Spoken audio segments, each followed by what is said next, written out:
sanctuaire Pélagos, c'est un espace international qui comprend une zone qui repose sur 3 pays, l'Italie, Monaco et la France. C'est un territoire immense, 87 500 km², un espace dédié à la conservation des cétacés. Il y a la présence de canyons, de courants, comme le courant Ligure notamment, avec des eaux froides qui vont descendre et remettre en suspension tous les éléments organiques qui vont permettre à toute la chaîne alimentaire de se développer.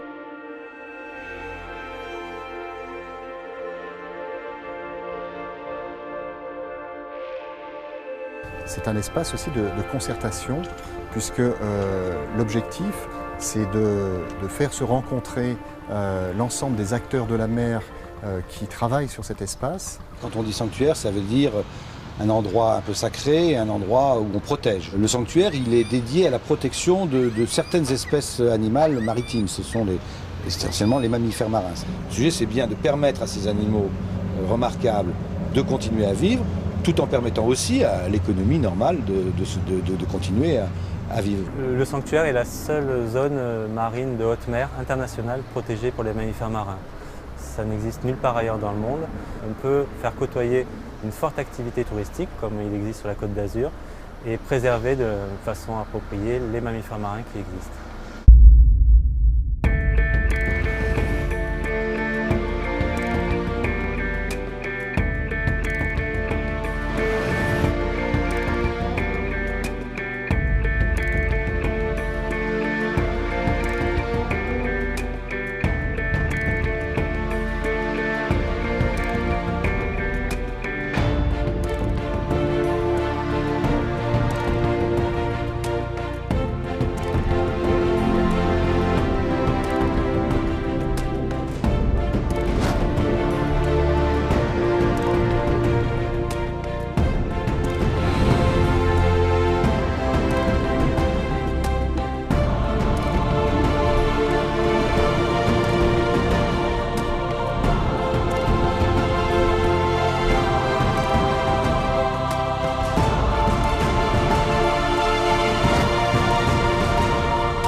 Hop, ça souffle. Un rorcal. Droit devant à 1000 et demi.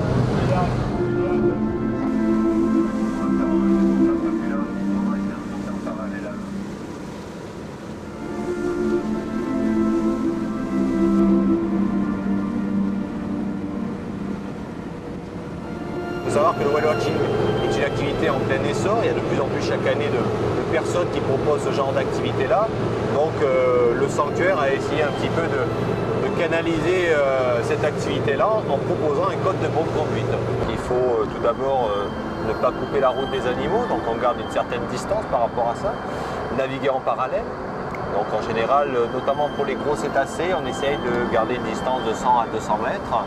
Et pour les dauphins, donc éventuellement, si les animaux sont prêts, sont réceptifs et qu'ils veulent venir au navire, naviguer à l'étrave ou sauter sur les vagues arrière, on laisse faire. Le rorcal commun, la population est estimée entre 3000 et 4000 individus dans les eaux du sanctuaire Pélagos. L'idée, c'est de sensibiliser les gens aussi derrière à comment ils vivent, comment on les reconnaît, quelles sont les menaces qui pèsent sur eux, comment les protéger. C'est vrai que là, le fait de les voir dans leur milieu, dans leur environnement, on voit à quel point c'est important de préserver la nature, de préserver toute cette faune et cette faune marine.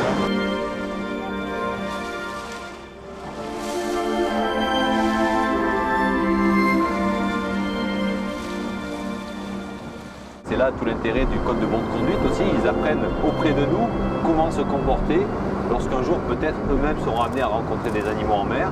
Ils garderont une certaine distance, ils éviteront de leur couper la route et ils feront des belles rencontres également.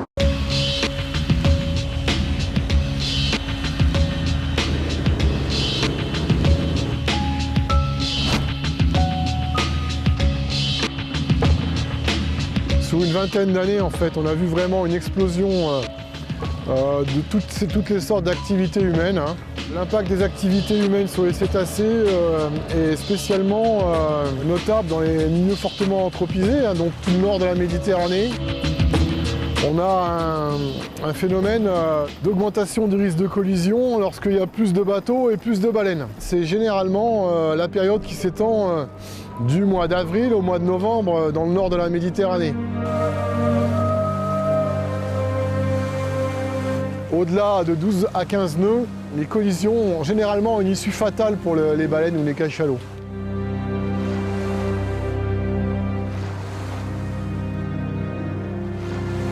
On estime que vraiment beaucoup de gros cétacés ont été victimes de collisions et un danger insidieux qui n'est pas toujours visible, c'est la pollution. En moyenne, chaque année en Méditerranée, c'est une cinquantaine d'échouages sur la façade méditerranéenne, Corse comprise. Il y a 3-4 espèces qui s'échouent vraiment très fréquemment et d'autres beaucoup moins. L'espèce la plus fréquente étant le dauphin bleu et blanc, le dauphin le plus commun dans le sanctuaire.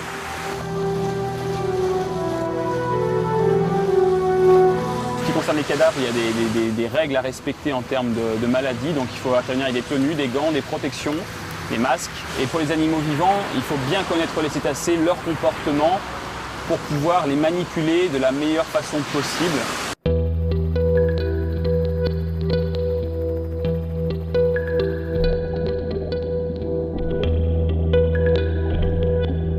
Il faut forcément impliquer les compagnies maritimes elles-mêmes, en développant avec elles des outils, en mettant aussi en pratique des systèmes de sensibilisation.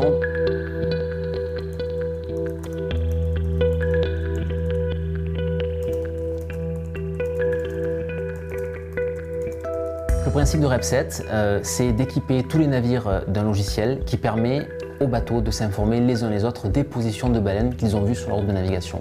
Grâce à ça, lorsqu'un bateau arrive sur une zone dans laquelle il y a potentiellement une baleine, il peut diminuer son allure. À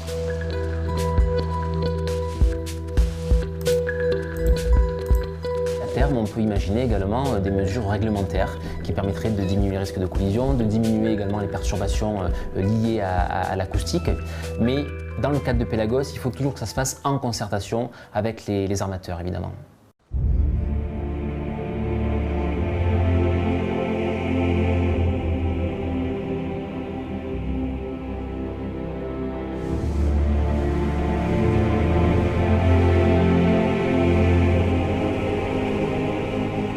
Nous sommes en prospection cétacée. Donc c'est la prospection mensuelle que nous réalisons entre Porquerolles et Porquerolles, c'est-à-dire qu'on photographie les ailerons, voire les queues de certains individus d'espèces différentes. Ces photos sont rentrées dans un catalogue qui est partagé par la communauté scientifique et ça nous permet individuellement de reconnaître les individus.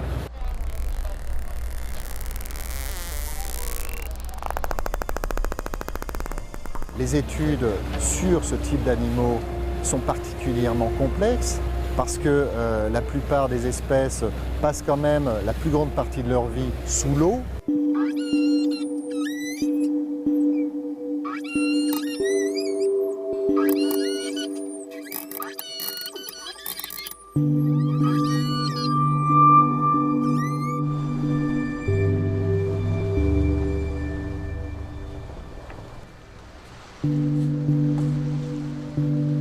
Depuis 2006, on s'est lancé dans un programme qui consiste à évaluer le niveau de contamination des grands cétacés du sanctuaire Pélagos. Pourquoi les grands cétacés? Parce que pour faire ça, on est obligé de prélever des biopsies, c'est-à-dire des petits cylindres de peau et de gras, et qu'on ne peut pas le faire sur des petits animaux, donc on se contente de le faire sur 3 espèces, le rorqual commun, le cachalot et le globicéphale.